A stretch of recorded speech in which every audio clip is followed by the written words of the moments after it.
To begin with, I am a climate action journalist. My name is Navya Singh. I've worked with mainstream media, I've worked with digital media, print, TV. I've done that for a few years, reported on politics, defense, women's safety. And then I started my own. The platform is called News with Navya, and I talk about climate action, sustainability, and spotlighting Indian climate solutions at a global level. That includes focusing on very specific resources, including bamboo, wetlands, forests, and a lot of local solutions that come from our villages, our towns, and our cities. And I'm very happy to share that I've also spotlighted a lot of solutions from the northeastern part of India, and I'm here to learn more because there's so much more to discuss.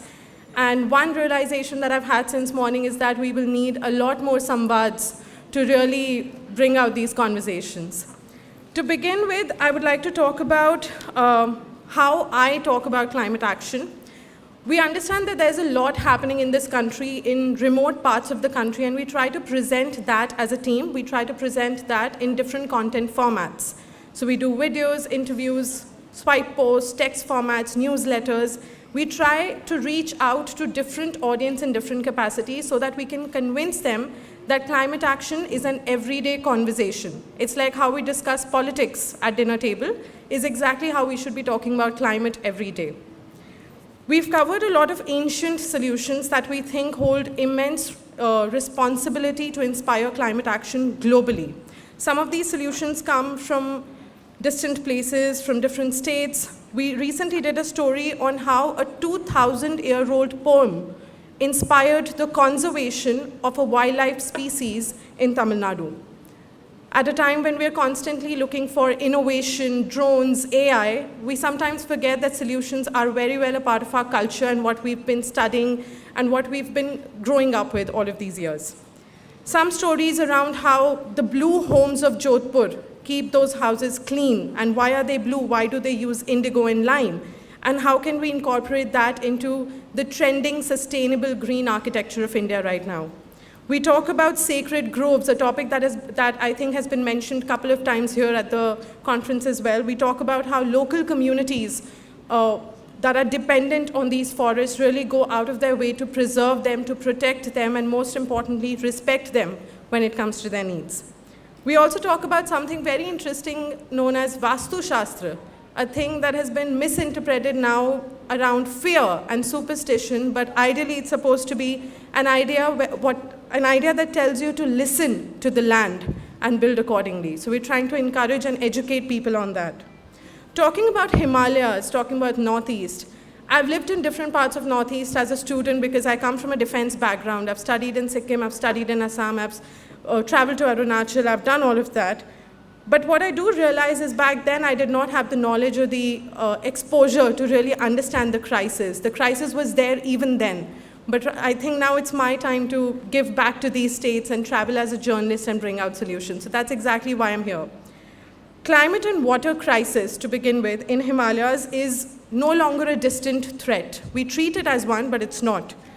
It's hitting the most vulnerable communities, and every story that we cover at News with Navya is always people-centric. We talk about the impact on people, on communities, on women, on children. Himalayas is known as the water Taj of Asia. It supports nearly 10 rivers, or even more, and over 1.65 billion people, which is a lot. So if there's a water scarcity here, there's a water scarcity everywhere. And if that does not shake people around the country, I don't know what will.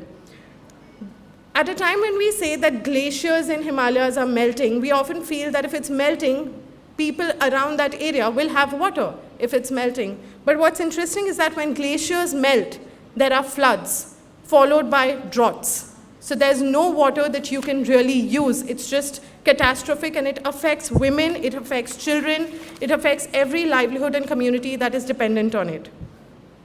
Uttarakhand, if we talk about that state, 6 out of 10 villages right now have water shortage. Springs, by springs I mean the sacred springs in Arunachal and Himachal that have cultural, environmental, spiritual significance are running dry and disappearing. While all of these numbers present a very gloomy picture, a very scary picture about what's happening in the country, News with Navya focuses on solutions because that's why the organization was born. one common thing across all states in this country is that people step up. They come up with solutions. Whether or not the government does anything, whether or not the local bodies do anything, people have solutions, and I think it's more important to listen to them. In Ladakh, ice stupas, man-made glaciers, are helping springs, are helping farming by providing water.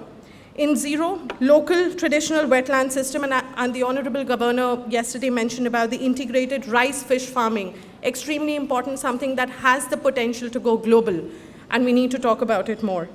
Bamboo. Now, I want to take a few seconds to talk about why I stress on bamboo. News with Navya runs a show called Let's Talk Bamboo, which was born only with the intention to take Indian bamboo solutions to a global level, and successfully we've been able to achieve some of that because we represented India at the European Bamboo Expo. And I'm extremely proud to share with you that while we talked about what bamboo how bamboo helps the country and the environment and how different states use it, more than us, the international leaders and all the people who came in from Europe, from Germany, other places of the other parts of the country mentioned Northeast, mentioned the power of bamboo in Northeast, and I think we should take pride in it and we should boast about it because the solutions here have been brilliant. Apart from bamboo, there are several local solutions that have made it to the headlines, and we are trying our best to spotlight each one of them.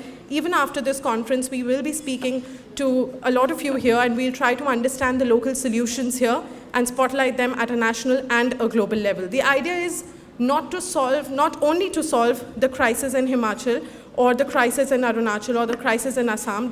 The idea is to take them to a national level because there are crises in other states as well, and I think they can draw inspiration from the Northeast when it comes to solutions.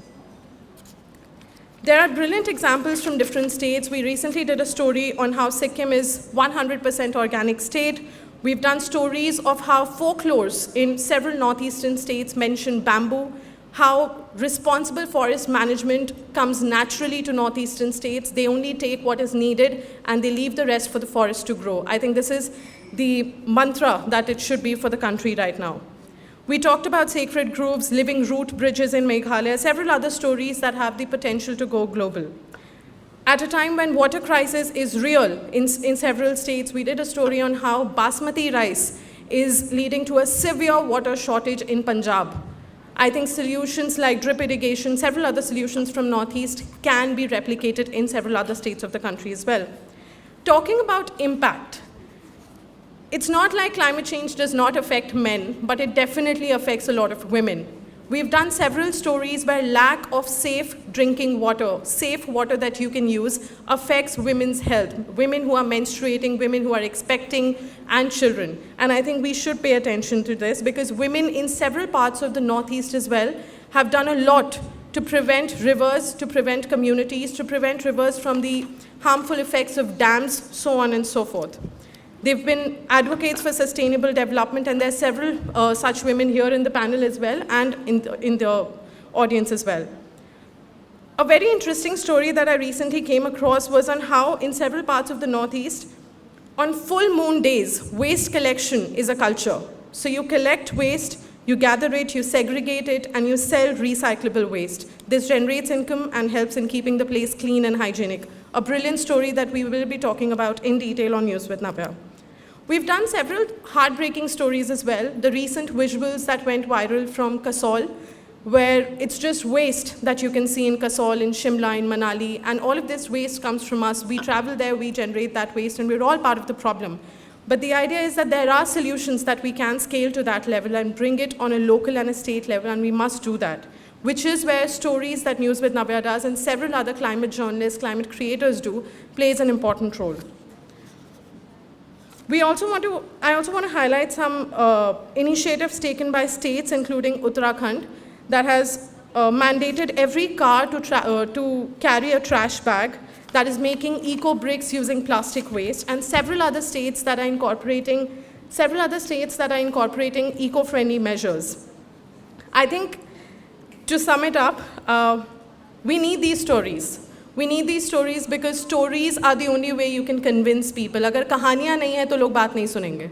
I think we need these stories to be shared, to motivate people, to inspire action, And not only to motivate them, I think to set a precedent for the national and the global level. When systems are slow, people step up, and our policies and our actions should only support these local initiatives and what they do. And in the end, I'd like to say water crisis is definitely making life miserable for people in the Himalayas. It's making people sick because of all the waterborne diseases. It's pushing women beyond their capacity and their limits, and overwhelming the fragile health and governance systems. But despite all of this, the solutions are also here. And I think we will need a lot more such events and conversations to really talk about it and bring it to a larger level. Thank you.